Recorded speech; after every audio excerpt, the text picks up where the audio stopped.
रोजमाइंड के माध्यम से आज हज़ारों बच्चे अपने सपनों को पंख दे रहे हैं और बहुत सारे ऐसे बच्चे हैं जिन्होंने रोजमाइंड के माध्यम से अपने सपनों को पूरा भी किया है।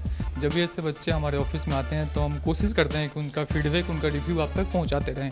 जैसे एक छात्र मौजूद है हमारे साथ जो रोजमाइंड के माध्यम से 2016 में कॉलेज गए थे आज वो एक पढ़कर कामयाब हैं और एक अच्छी कंपनी में जॉब भी कर रहे हैं। सबसे पहले तो सर स्वागत है आपका इस वीडियो में। मैं चाहूँगा आप अपने परिचय खुद से एक बार ऑन कैमरा दे दें। मेरा नाम एमडी नेहाल है। जैसे कि मैंने 12th 2015 में पास आउट किया था। उसके बाद 1 ईयर मैंने जेई मेंस जेई एडवांस का तैयारी किया था, लेकिन फिर उसके बाद मेरा हो नहीं पाया था। उसके बाद मैं बहुत सारा भटक रहा था, इधर उधर देख रहा था, लेकिन फाइनेंशियल कंडीशन सही नहीं था। फिर मेरे एक फ्रेंड ने सजेस्ट किया कि रोज़माइन एजुकेशन चैरिटेबल ट्रस्ट, तो उसके माध्यम से मैंने 2016 में एडमिशन लिया कोलकाता BITM शांति निकेतन में। उसके बाद मैंने वहाँ पर 4 साल पढ़ाई की। TCS में मैंने ज्वाइन कर लिया। अप्रैल में मैंने ज्वाइनिंग किया इसी साल। रोजमाइंड ने जो भी आपसे वादा किया था ट्यूशन फ़ी को लेकर के, क्योंकि बहुत सारे ऐसे सवाल आते हैं, बच्चे बोलते हैं कि रोजमाइंड आपको तो इस साल आपको कॉलेज भेज रही है, ठीक है, तो 1 साल 2 साल के ट्यूशन फ़ी आपको यहाँ से रिलीज़ करेगी, बाकी आपके ट्यूशन फ़ी को रोक दिया जाएगा, फिर बदले में आपसे पैसों की डिमांड की जाएगी।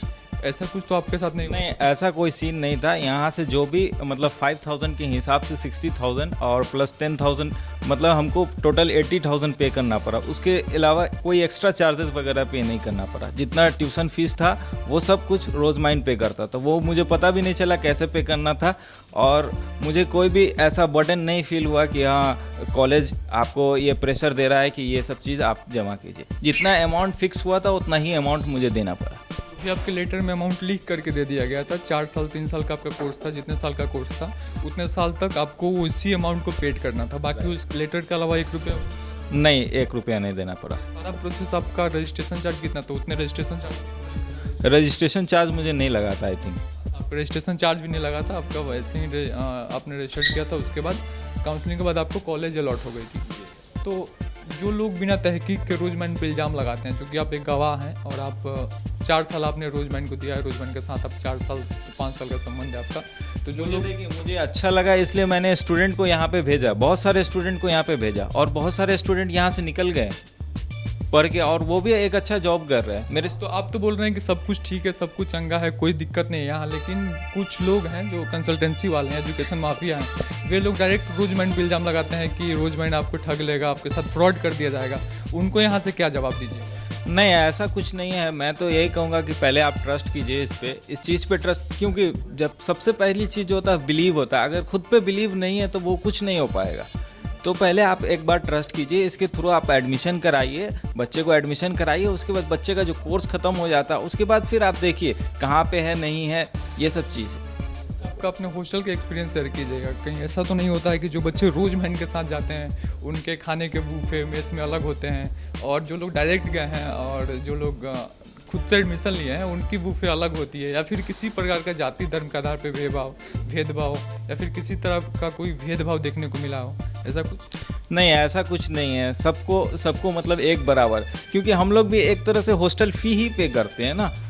ट्यूशन फ़ी तो जा ही रही माइन ही पे करता है, तो इसलिए हम लोग को ऐसा कुछ प्रॉब्लम नहीं फेस हुआ। भेदभाव देखने को नहीं, ऐसा कुछ भेदभाव वगैरह प्रॉब्लम नहीं हुआ, कभी भी नहीं प्रॉब्लम हुआ। रोजमाइंड परिवार की तरफ से आप अपने ज़िले के लोगों से, बिहार के लोगों से, देश के लोगों से क्या अपील कीजिएगा यहाँ आकर के? इससे जुड़ने के बाद जो भी आपका एक्सपीरियंस रहा, अगर कहा जाए कि आप कम शब्दों में उस एक्सपीरियंस को बयां करते हुए लोगों से अपील करना कि लोग इस मिशन से जुड़कर इसका लाभ उठा सकें, तो क्या बोलिए? मैं तो यही कहूँगा कि जैसे कि आप मतलब कि आप 10th के बाद या 12th के बाद अगर चिंतित हैं पढ़ाई से लेकर या कुछ में भी, तो आप एक बार रोजमाइन पे आके कर लीजिए, क्योंकि यहाँ पर का जो भी आपको मतलब कि एक तरह से मोटिवेट भी करता है और कहाँ पे आपको कैरियर ग्रोथ करना है, ये सब चीज़ जो है यहाँ पे आपको अच्छी तरीके से प्रोवाइड किया जाएगा। तो जुड़ने के लिए आपका बहुत बहुत धन्यवाद। रोजमाइंड परिवार आपके उज्ज्वल भविष्य की कामना करता है।